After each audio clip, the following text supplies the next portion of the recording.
remorse for what? You people have done everything in the world to me. Doesn't that give me equal right? I can do anything I want to you people at any time I want to, because that's what you've done to me. If you spit in my face and smack me in the mouth and throw me in solitary confinement for nothing, what do you think's gonna happen when I get out of here?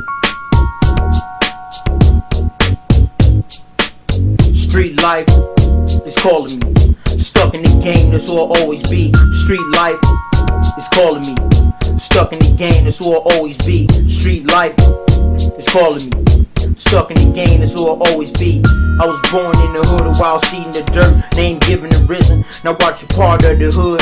Go from the dirt, from the sandbox to the jury box. My lifestyle been weighing me down. Streets and money, look at me now. Streets and money got me fighting the law.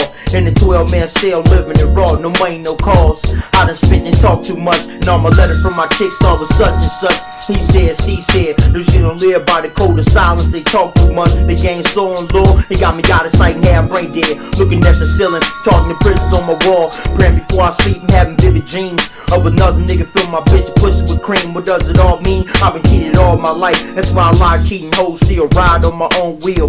Never let a bitch make me or break me. I'm a blessing a man and get it with the street, nigga. The street is my world. Street life is calling me. Stuck in the game, that's who I'll always be. Street life is calling me. Stuck in the game, that's who I'll always be. Street life is calling me. Stuck in the game, that's who I'll always be. Street life is calling me. Yo. Every time I step in the courtroom, the judge congratulates me. Moving up with steady pace in the system. Your line of crime is that of one with an old timeline. A youngin' living ahead of his time. At age 16, I was introduced to the child line. Count time, lights out, but it's still live on my rock. Penitentiary learning, left me a GD for my diploma. And plenty felonies for my job application, background checks. Labor threat to the world, lure me against the whole world. The street is my world. Street life is calling me. Stuck in the game, that's who I'll always be. Street life is calling me.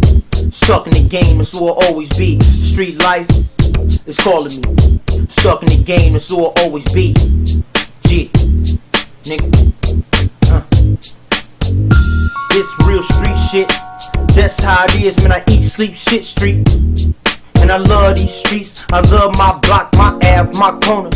Niggas talking all the shit, get blazed up, use a goner in these cold streets. That's how it is on these dirty blocks and crooked corners where the cops stay up on you. I'm puffing marijuana, duck in the hooks. I don't really give a fuck, dog, don't give no look. I just ride clean. I find more. That's how it is, raising J Pimp on the scene.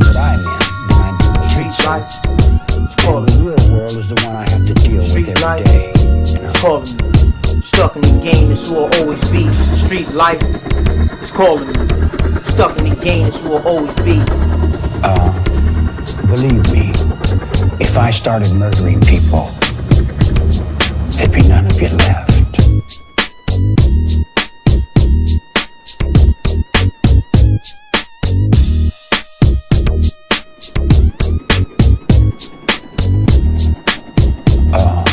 The street is my world. I don't pretend to go uptown and be anything fancy. I can, but I find more real in the world that I'm in than I do the tinsel.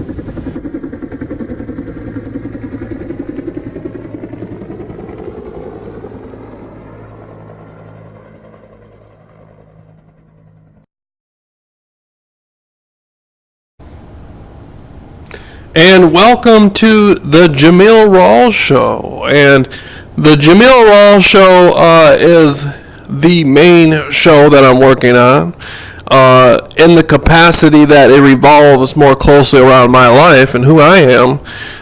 You won't not find anything about Jameel Rawls anywhere else from anybody else that is really accurate other than the Jameel Rawls Show. In the capacity that the Jameel Rawls Show gets in to where Jameel Rawls is coming from. And so then you have Jameel Show, which is my leading format that I do my work from at this point. That's a holistic, spiritual type of show that gets into a lot of interesting areas. It gets into how humans are going to move forth in progression. How they're going to, get back into a format themselves that they feel comfortable with, or if they've ever been in a format they feel comfortable with, they can step into that format, they can step into that reality. The Jameel Rawls Show has a soundtrack, and the soundtrack to the Jameel Rawls Show is actually a demo tape that I did with a very, very close friend of mine. He, best friend, growing up, we were best friends. Even today, the artist on the soundtrack for the Jameel Rawls Show, I saw him in person, spoke with him, and I made a comment. I said we were best friends, and he said, "What do you mean we were best friends? We still are best friends." And so, that's the Jameel Rawls Show demo that's the Jameel Rawls Show soundtrack, and the demo is from an artist named Razor, who recorded between 250 to 300 songs, at least. There may be a lot more out there. In his lifetime, and I began recording his work at age 9 from a little cassette tape recorder my mother bought for me. I was around 9, and she bought me a little cassette recorder. Then, aside from the cassette recorder, I had a little boombox with a tape cassette and a CD player. And this was around 1990. This was 1994. And so in 1994. 95, we were recording cassette raps, and back then the CD player, everybody wanted a CD player, and so, but we were recording. Razor just began freestyling one day, and I just started recording it. We had Snoop Dogg "Murder Was the Case" album, and we would play it, and Razor would just keep rapping and keep rapping and keep rapping. And at this time, I had my grandfather lived out in the country, and he had like 400 and something acres, hard-working man, intellectual himself, who would talk to me for hours and hours about international politics and all sorts of subjects. And I would hang out, me and Razor would be hanging out, basically me and Razor would ride bikes. We basically would hang out in the hood, so to speak. Razor lived in the hood, and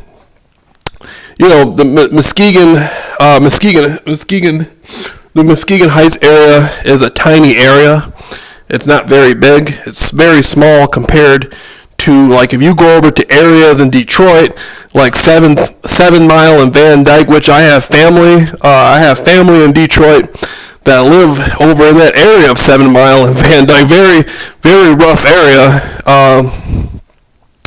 But the area, you get over to Detroit, like the east side and the west side, those are much larger areas than you get into like Mesquite. Mesquite Heights is very small compared to these more extensive areas in cities like Detroit, and especially like Chicago, and so, but nevertheless, this was the hood, nevertheless.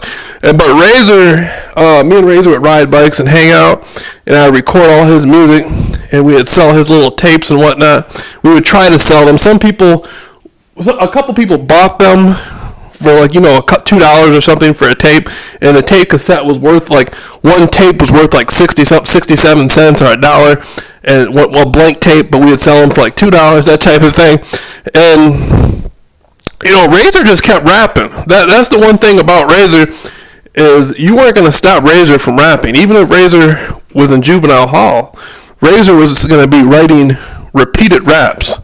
I remember one time I was over Razor's house, and Razor came out of the basement with a stack of raps, like probably like, I'm talking about like 1,000 pieces of paper, and they were all different raps and stuff. And then he would take one paper and he would start reading it, and then he would start rapping. Then he could rap for Razor could rap for like 45 minutes off that one piece of paper. And then Razor was hyperactive. Razor was extremely hyperactive, and growing up in the hood, nobody's going to be on medication, and the only medication Razor was going to get was some chronic, some chronic medication, and so Razor just started rapping off the instrumental, and we would put the instrumental in. He'd have the piece of paper, and then Razor just won't stop. The guy just kept rapping and rapping and rapping. And what do you do with a guy like that? When you got a guy who lyrically is good, and the emotional content of his rap was extremely high, and his voice sounds good. Razor has a really good voice. His voice sounds really good. What do you do with that? What do you do with that? So we just started recording them. And Razor's older brother was a rapper himself.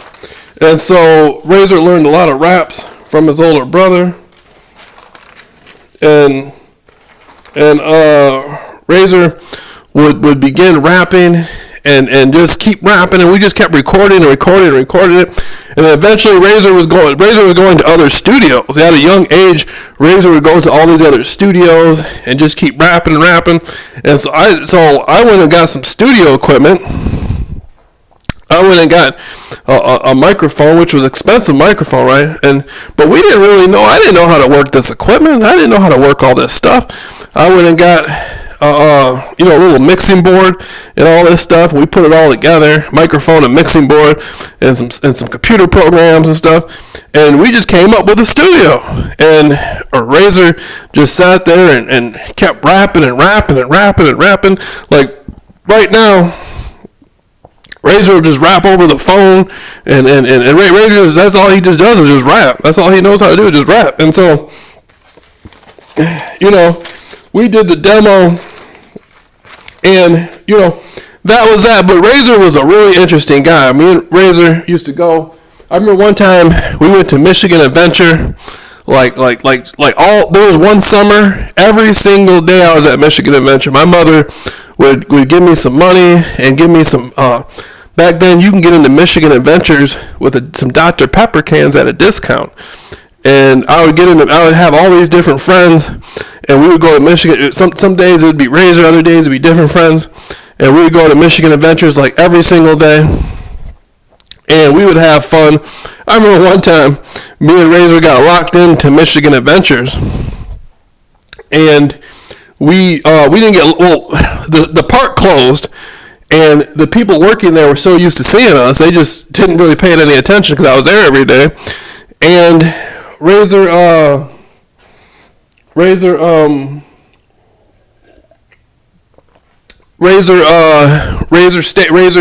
was like, man, let's sneak into the arcade. Let's get into the arcade. I'm like, no, man, we gotta go, man. And we go out to the parking lot, and we're walking around. There's nobody in Michigan Adventures. And this is back before you had Michigan Adventures. Michigan Adventures is known for the Shivering the Shivering Timbers, I think, roller coaster. They built that afterwards, which is a much bigger roller coaster. But Michigan Adventures at one time was known as Deer Park. And then you had Michigan Adventures. There was another theme park. What was it called? There was another theme park. There's another theme park. It was a big water park that was similar to Michigan Adventures. I can't recall it right now. I'll think of it later and come back on the show with it.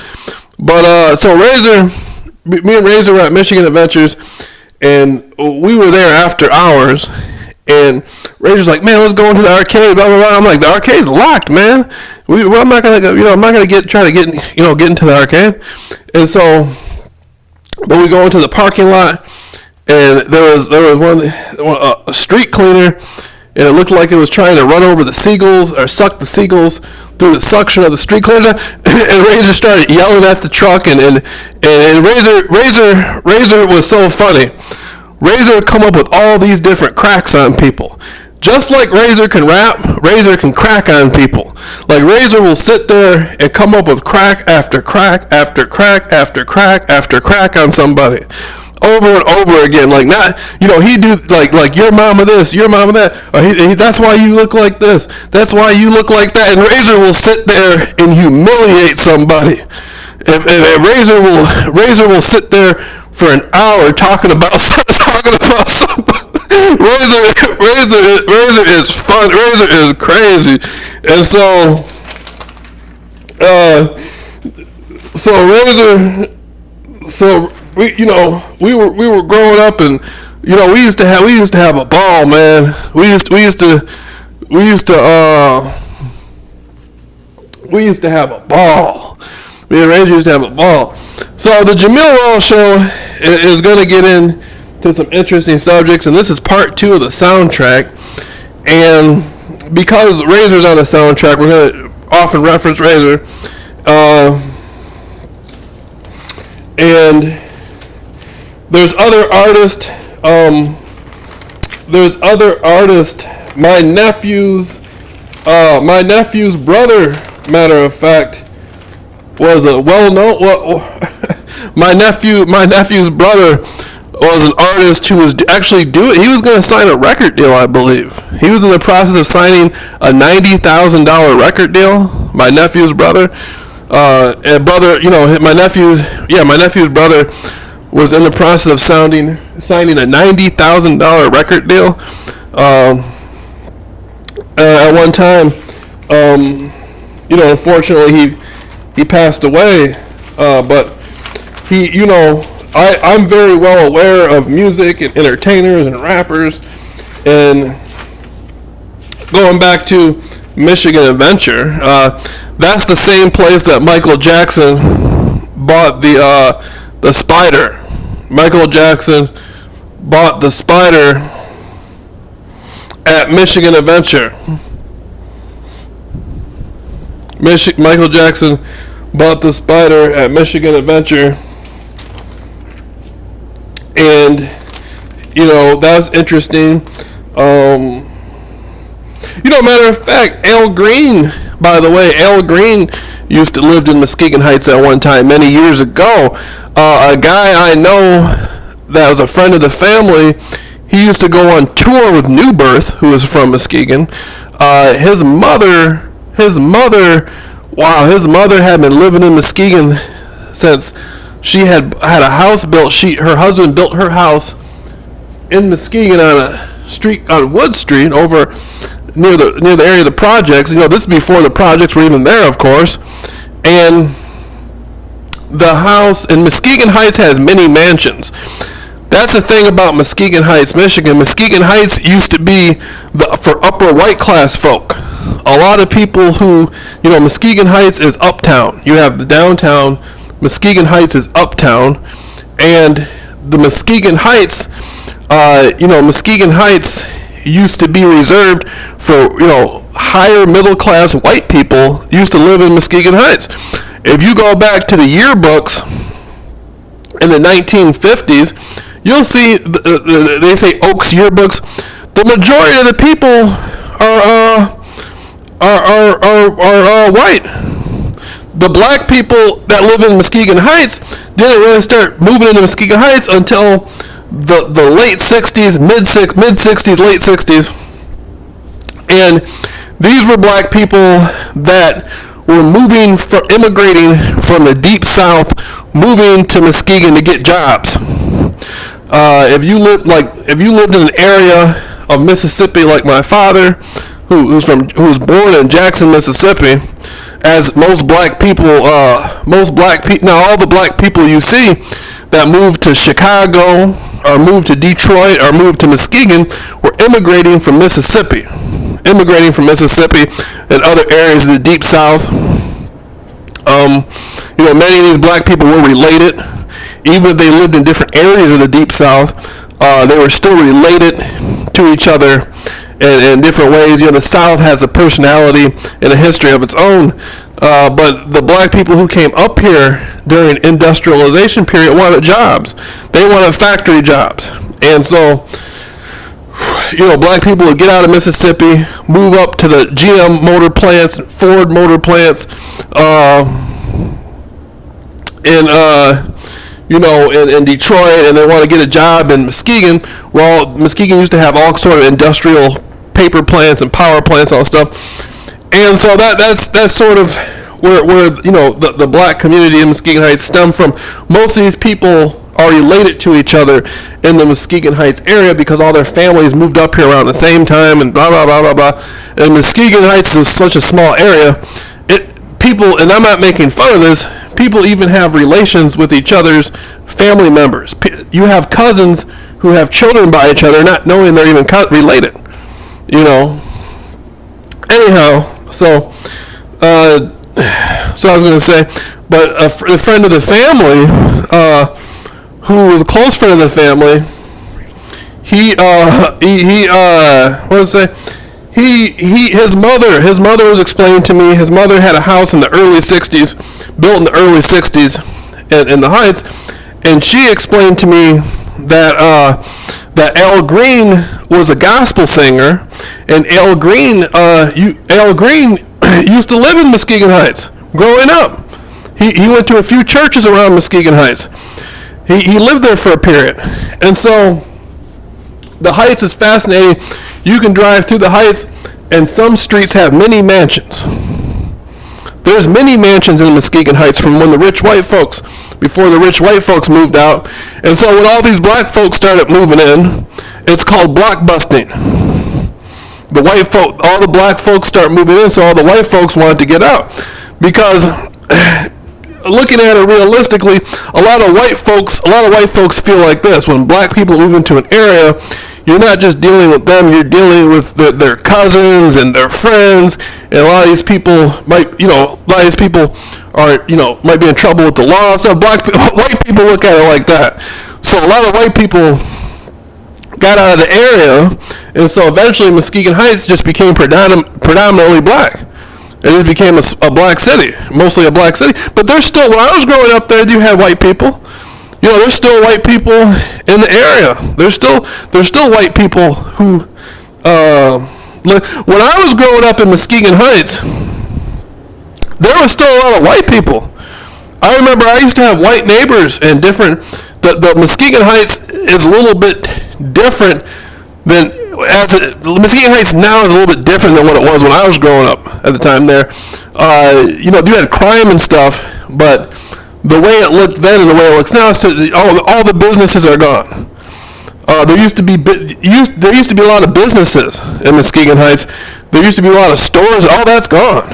So the way it looked in the 70s or the 80s or the early 90s is quite different than how it looked now.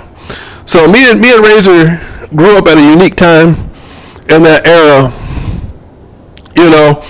and so we, that's kind of background for the soundtrack, and all the stuff we used to get into and go play arcade games and whatnot, and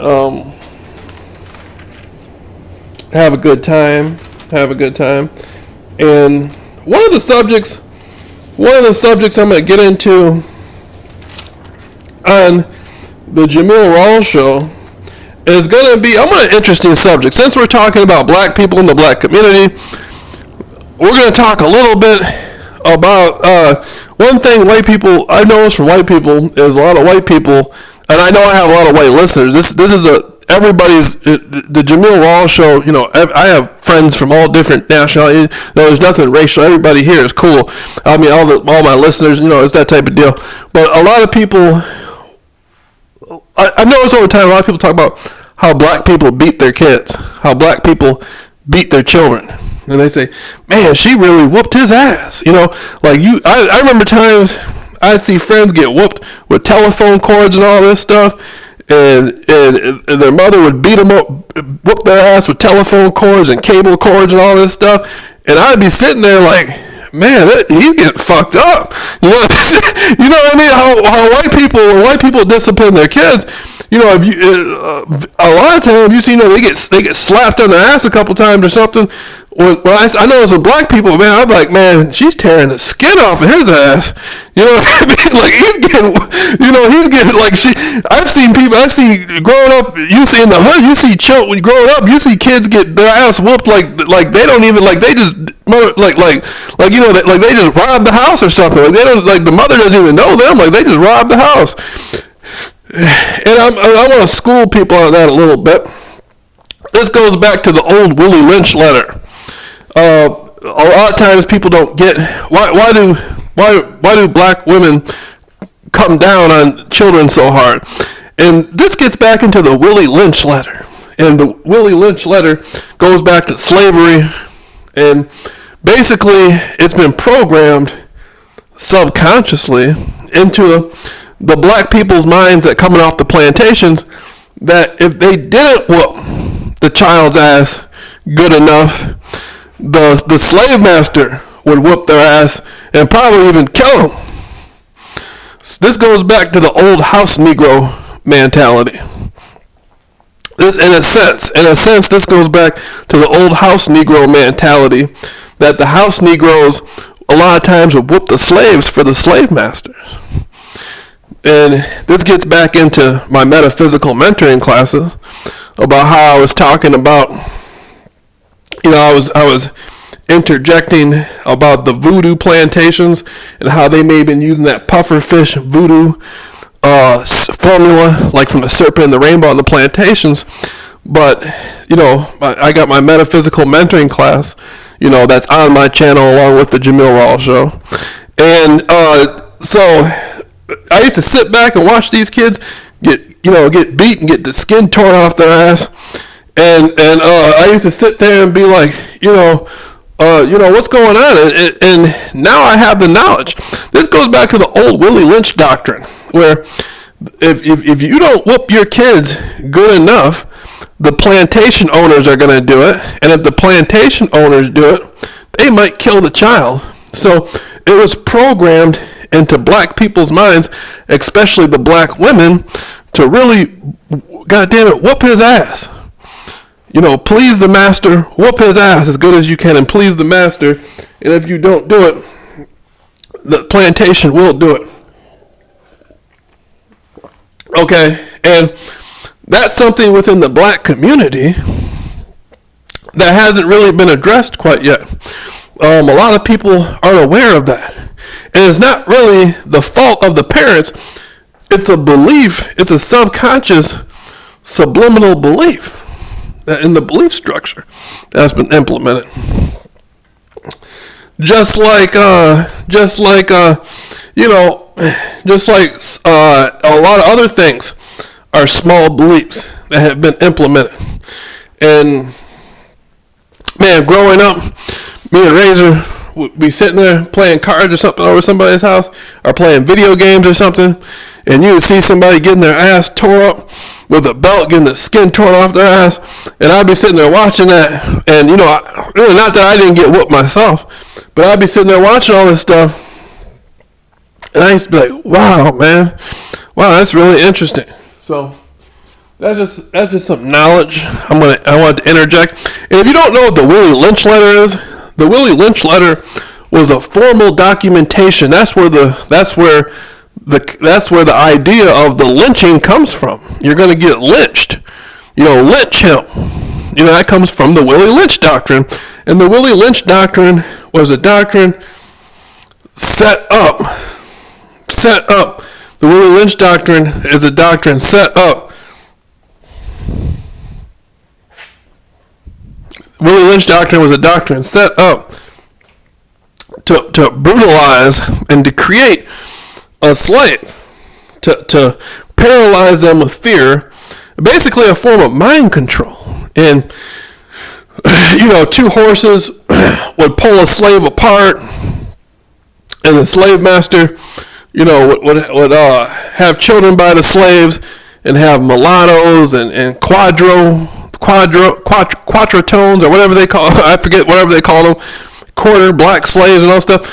And so the plantation had a really sophisticated system spawned out of the Willie Lynch doctrine.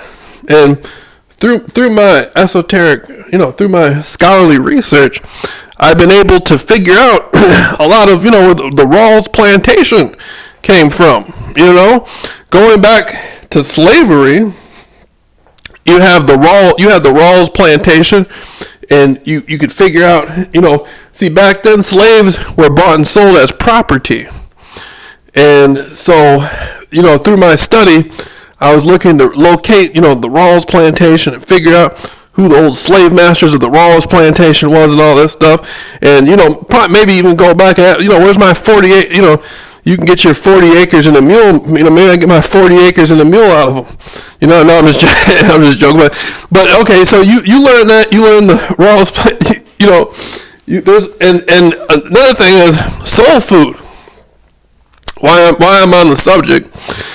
Soul food is something, you live in the black community, you grow up around different sorts of people, you might be able to get soul food, and a lot of people don't realize, when black people eat soul food, where does that come from? Pig feet and pig ears and chitlins are intestines of the pig. Well, it goes back to the old plantation, how the master of the plantation would eat all the better parts of the pig and give the slaves, what was, allow the slaves to have what was left over. The slaves prepared the meal. The slaves would slaughter the pigs and prepare the meal and all the stuff for the master, but the master would allow the slave to have the leftovers, and so the slaves would take the ears and the feet and the chitlins and make a meal out of it. Now, a lot of people, I remember growing up, I had discussed this even with my grandfather. My grandfather said, that may be very true. And my grandfather, the wise man that he was, he interjected and said, well, there's other areas in the world that eat similar food. The Scottish in Scotland ate chitlins. They ate pig intestines.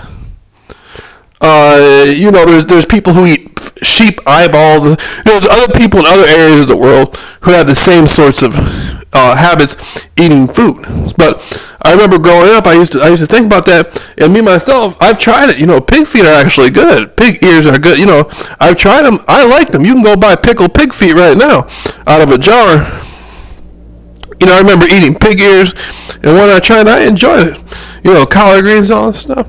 So, but that comes back from the old formula of the slave plantation.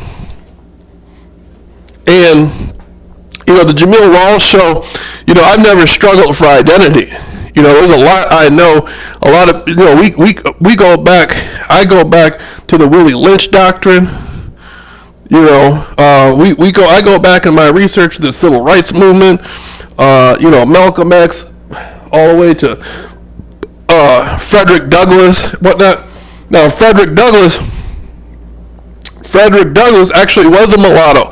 I remember reading the autobiography of Frederick Douglass just as I read the autobiography of Malcolm X. And the autobiography of Frederick Douglass shocked me that Frederick Douglass was a runaway slave. He was a mulatto. Frederick Douglass was black and white. And that's the thing, that's one of the biggest things about the freeing of the slaves. I'm gonna stop for a point on the Frederick Douglass thing. Well, no, maybe I'll go forward. I'll come back. So Frederick Douglass was a runaway slave who basically got his freedom, and he was mulatto. He was black and white. And Frederick Douglass had a bigger vocabulary and was more well studied than some of the people walking out of the universities today. Like, the people in the universities today are about the equivalent of what high school graduates used to be in the 50s. If you go to Muskegon Heights, if you look at some old yearbooks from Muskegon Heights from the 50s, you're going to find calculus, Latin, business, everything in the yearbook. The old Oaks yearbooks from 56. I have all kinds of old yearbooks, and you could find all sorts of information in the yearbooks, what they studied. And I remember they were learning calculus and law and business and math in the 1950s. You can't even find that at universities today. The educational system in Michigan has gone downhill. And I was thinking, Frederick Douglass, a runaway slave, has more intellect than the professors at the universities in today's world. The leading educators in society right now can't even top a runaway slave from the 1800s or whatever. So anyway, so the slave plantations had a lot of mulattoes and different sorts of people. And back at that time, people had too fair a skin. The more fair your skin was, the less able you were going to be able to work out in the heat. If you can't take a white person and work them in 100-degree heat every single day, they'll die. You have to have somebody who's dark to work the heat, so their skin, their skin can handle it. So people who were mixed or in different sorts of different sorts of melanation, their pigment was lighter. People who had lighter pigment, the slave plantation would bring them into the house. Like, you're my son or you're my daughter. I'm going to bring you into the house and give you a job around the house and give you an easier sort of job, something that's easy and simple. So, but nevertheless, they were still considered Negro.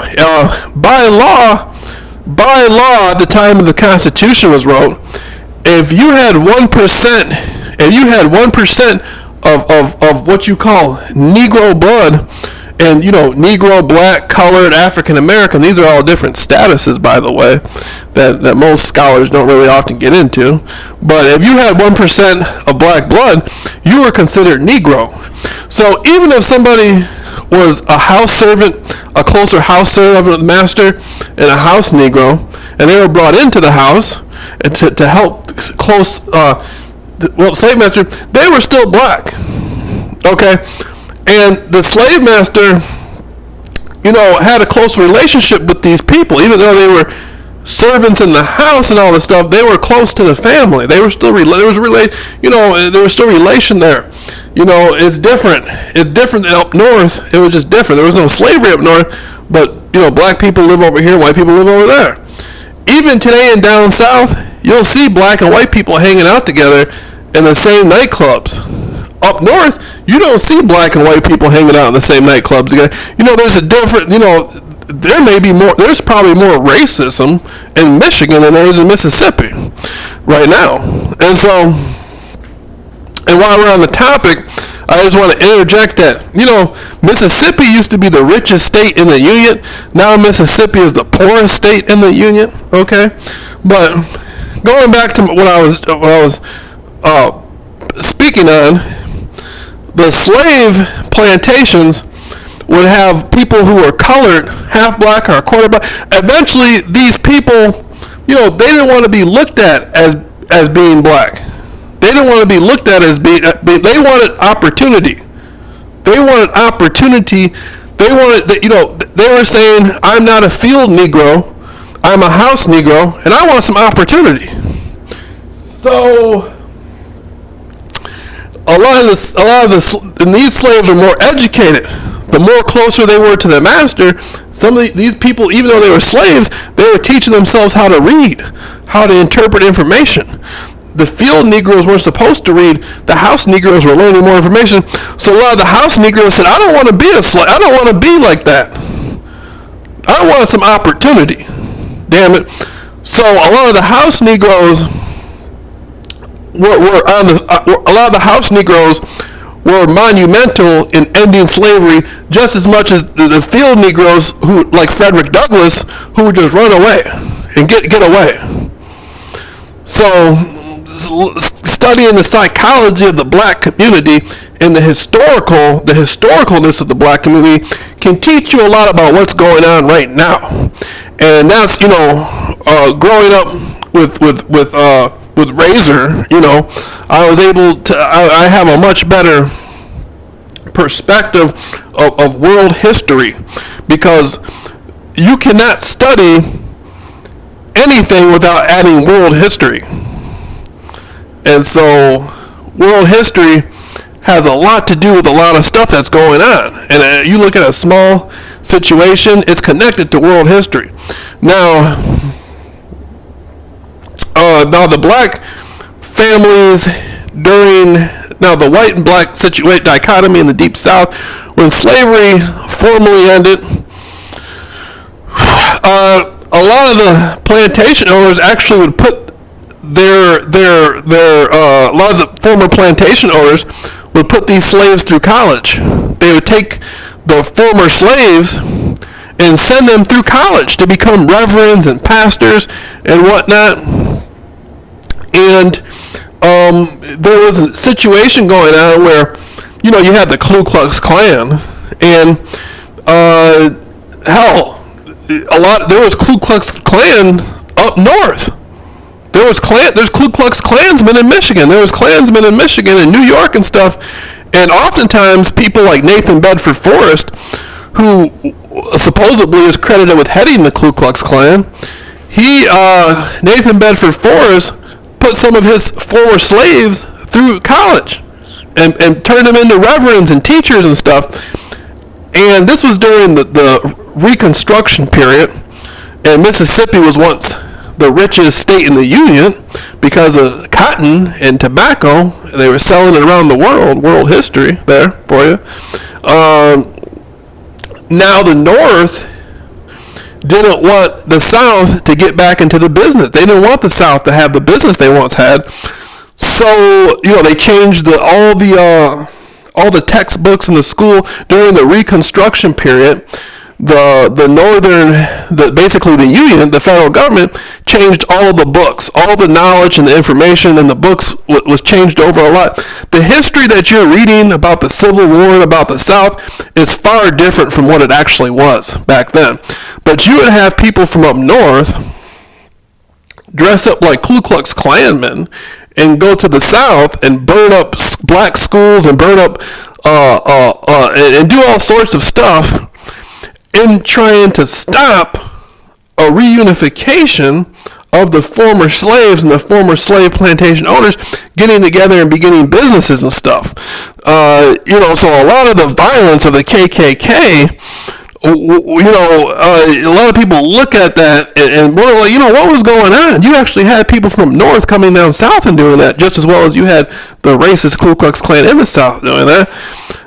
Matter of fact, in Michigan in the 1920s, they were burning Ku Klux Klan crosses. There's an area that I live at where they were burning Ku Klux Klan crosses here back in the 1920s. You know what? I remember growing up, there was a black guy and his family. Somebody burned a Ku Klux Klan cross in their yard, and I believe they ended up on a talk show. I didn't know him, but I knew his sister. And, matter of fact, the funny thing is she knows Razor. Isn't that crazy? She was a friend of, matter of fact, she told me she knew Razor. It was she's a black woman, and she was saying I was over at Razor's house, and I was like, you know Razor? And she was like, yeah. She was like, how do you know? I was like, man, I've known Razor my whole damn life. And she was like, Razor can rap and all that stuff. And her brother had some Ku Klux, some younger white guys burn a Ku Klux Klan cross in his driveway or his front yard to terrify him. So the Ku Klux Klan hasn't gone anywhere. They just, instead of walking on white sheets, they just do it differently. The Ku Klux Klan still does the same thing they do now. They just do it differently. That's all it is. But anyhow, so we're going to get back into getting back into black history. Not black history, but this is the Jameel Rawls show. And so the cultural identity of the black man in America is closely connected to the soundtrack with Razor. And I always looked at it. I know the soundtrack has violence in it. People talking about shooting and whatnot, and that's the biggest thing. You got to think about it. A Ku Klux Klanman, they would want that. If you hate black people, your best friend is going to be somebody who's going to kill black people. So a lot of these racist Ku Klux Klansmen, they love it when black guys go out and shoot each other because they say, now I don't have to do it. See what I'm saying? So now I don't, you know what I mean? So we can get all these black people to turn them. So the identity of the black man in modern society and the historical points, that I'm coming across with the Jameel Rawls show is wonderful. And speaking of Detroit, now I have family in Detroit, and matter of fact, I got not only my family, I got other. I have a cousin who knew BB King. I got a cousin, an older cousin in Detroit who knew BB King, and BB King is from Detroit. Okay, just like George. Remember where Snoop Dogg got his instrumental themes for the Doggy Style album from George Clinton? George Clinton's from Detroit. So there's I got cousins from Flint and all this stuff up there with MC Breeds from Flint. Whatnot. So there's some interesting areas of Michigan, and don't get me wrong, I don't want my fans, the listeners, to hear me talk like that. And if you're white, feel like you're under attack, or I'm not racist. I don't care what color you are. I have all sorts of, there's all sorts of. Unfortunately, there's been some white people out there who've ruined it for a lot of other white people. Just like there's been some black people out there who've ruined it for a lot of other, but it's the same thing. So it's all good. So we're just going over the soundtrack to the Jameel Rawls show and just breaking down some simple things. Breaking down some simple things. Breaking down some simple things, and what we're going to get into some different areas, maybe of comedic science. We can get into that.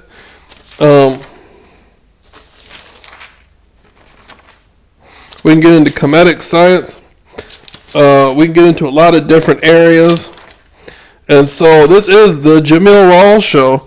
And right now I'm just going through some old paperwork, looking for some notes of some old research I used to do. And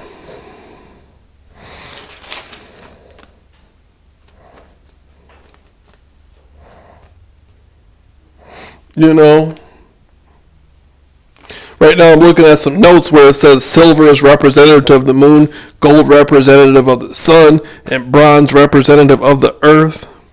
I'm just going through some old research.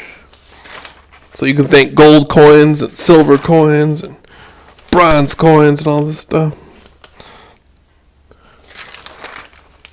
And we're going to have some guests on in the future. We're going to have some interesting type guests. Before I did some...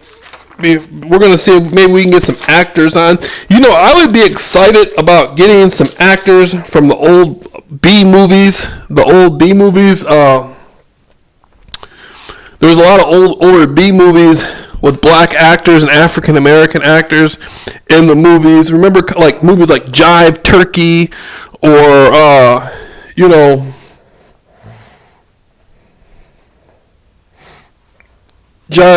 Jive Turkey, or what other type of films? Jive Turkey. There was a movie where Jive Turkey was with Pasha, and Pasha was supposed to be from Ohio. In the movie, the Black Godfather series, with Pasha and these black guys like the Black Godfather, Jive Turkey from Ohio, and then you got the group Ohio Players and all this stuff. I'm just trying to go back and think. I'm just going back and I'm thinking, what movies from the 70s, like The Mac. Oh man, The Mac is one of my favorite movies. When the movie The Mac, with Max Julian or Richard Pryor played a part in it, and the Mac got out of the penitentiary and he became a pimp. He did 5 years in prison for some sort of standoff he had, some sort of shootout he had in some old junkyard, and he got out of prison and became a pimp. And matter of fact, the blind guy in the movie The Mac is the same guy that plays in The Black Godfather, the same guy who played in Jive Turkey, and he was also played a small part in that movie Across 110th Street with Huggy Bear, where Huggy Bear played the small part, and Across 110th Street, one of my favorite movies, man. And the song was in that movie, Jackie Brown with Robert De Niro and Samuel L. Jackson, where they played the song Across 110th Street, pimps trying to. That was okay. So the movie of 110th Street with Huggy Bear, the guy that was in the Mac and in Jive Turkey and The Black Godfather, he also played a small part in there.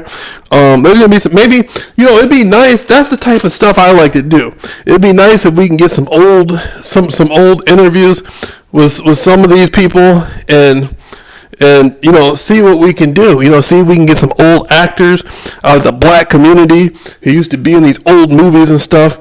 That's sort of the line I come from. Hip hop is good. I like the rappers, but I like to go back and listen to rap music not rap music, but I like to go back and listen to the old groups and stuff, like the Temptations and whatnot, and listen to old music, old films and whatnot,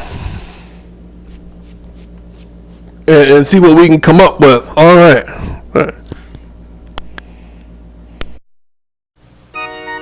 Yeah, this your boy, man, Lil Razor, down here, trying to get it right for the 06, man. Me and my boy J Pimp, man. Karma Records, man. It's real life, dog. Ain't no fucking movie, man. Finna tell y'all my struggle, my pain, my hustle, man. My strive to be a better man, even though I'm in crazy situations and circumstances of life, man. I've been locked up for half my life. Trapping since I was 12.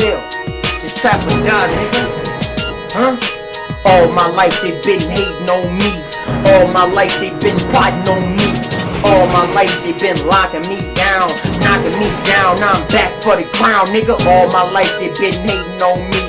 All my life they been plotting on me. All my life they been locking me down, knocking me down. Now I'm back for the crown, nigga. Huh? Yeah. Nigga, I cried when my father died. Locked down in a 6x9 cell. My life is hell, man. I was 16 in the funeral home. What the fuck is this? A tragic scene. My dad was dead and gone. Locked up in a motherfucking small pine box with a motherfucking tie and a suit on. Eyes closed, man, he gone. Body froze, it's fucked up. I sit back, try to not to go crazy, and try to maintain and pray for a better way, a better day. I don't get no motherfucking love, no helping hands, nobody, man. I was locked down on my own damn, man. That's how it is, and I love my fam, man. Only niggas that had my back, not the niggas in the streets with them sacks and needles. They was chasing bitches, chasing riches, while I was locked down in the motherfucking trenches. Working out, nigga, every day. Pumping weights, get my heat up, get my weight up, let's go, break a nigga off. That's how I felt. Niggas talking that shit, they get their ass dealt with. Never sleep on me, they been watching me. They been plotting, they been knocking, they been watching me. Niggas shaking on my balls, killing in the floors, looking in my blanket, what the fuck you looking for? I ain't got no weed, no dope, I'm locked down in my cell, dog, all she wrote. That's why I wrote raps, thousands. I don't really give a fuck, I'm trying to see thousands. Hundreds and millions, billions to the ceiling. Yeah, crazy nigga, my feelings I'm concealing.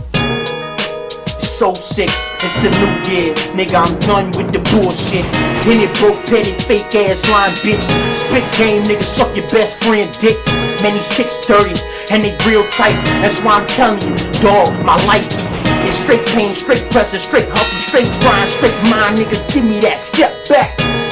I might snatch your face off, I don't really give a fuck, boy, I'm about to go off the cliff. I'm over the edge, no screws in my head. I'm never scared, like bone crusher.